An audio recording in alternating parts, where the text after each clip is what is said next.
നമ്മൾ അറിയേണ്ട ചില കാര്യങ്ങൾ ഇപ്പോൾ പൊതുവേ ജനങ്ങൾക്ക് അറിയണമെന്നില്ല ഈ കാര്യങ്ങൾ. അതുകൊണ്ടാണ്. പിന്നെ ആദ്യമായിട്ട് തുടങ്ങിയ റേറ്റിങ്ങിനെ കുറിച്ചുള്ള അവലോകനം ദൂരദർശൻ്റേതായിരുന്നു. 1980കളിൽ നിലയിൽ വന്ന ദൂരദർശൻ്റെ. അതിൻ്റെ പേര് ഡാർട്ട് എന്നാണ്. ഡാർട്ട് എന്ന് പറഞ്ഞാൽ ഡാർട്ടല്ല, അതിൻ്റെ പേര് ഓഡിയൻസ് റിസർച്ച് ടാബുലേഷൻ എന്നുള്ളതാണ്. ഓഡിയൻസ് റിസർച്ച് അതെങ്ങനെയാണെന്ന് വെച്ചാൽ നമ്മുടെ ഈ BLOമാരൊക്കെ ഓരോ വീടുകളിലും പോയി കണക്കെടുക്കുന്ന പോലെ നിങ്ങൾ ദൂരദർശനം കാണുന്നു, ഏതൊക്കെ പരിപാടികളാണ് കാണുന്നത്. ഇവിടെ നമുക്കൊരു മത്സരമില്ലല്ലോ, ദൂരദർശനം മാത്രമേ നടത്തിയിരുന്നു. അതെ, സർവേ നടത്തിയിരുന്നു. അതുകൊണ്ടായിരുന്നു ഓഡിയൻസ് റിസർച്ച് വിങ് എന്നും പറഞ്ഞുണ്ടായിരുന്നു.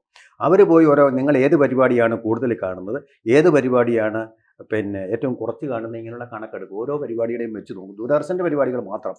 എന്നിട്ട് ഞങ്ങളുടെ പ്രോഗ്രാം മീറ്റിങ്ങിൽ വന്നിട്ട് ആ കണക്കുകൾ അവതരിപ്പിക്കും. അപ്പോൾ ഈ മോശം പരിപാടി ചെയ്യുന്ന ആൾക്കൊരു വാണിംഗ്, മറ്റുള്ളവർക്ക് ഒരു തലോടലുമായിട്ട് അത് വരുമായിരുന്നു.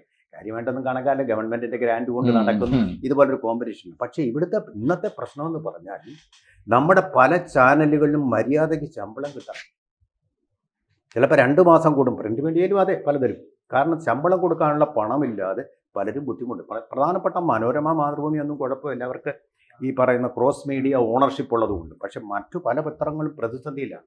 അപ്പോൾ ഈ മത്സരം എന്ന് പറയുന്നത് കഴുത്തറപ്പനാണ്. ആ സമയത്ത് വന്നതാണ് ഈ പറയുന്ന TPR റേറ്റിംഗ് എന്ന് പറയുന്നത്.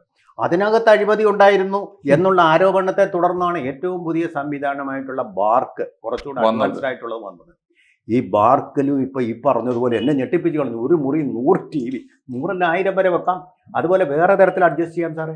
എങ്ങനെയാണെന്ന് വെച്ചാൽ നമ്മുടെ വലിയ കിംസ് പോലുള്ള ആശുപത്രി, അമൃത പോലുള്ള ആശുപത്രി, ആയിരക്കണക്കിന് ആൾക്കാർ ഇവിടെ വന്ന് പരിപാടി കാണും.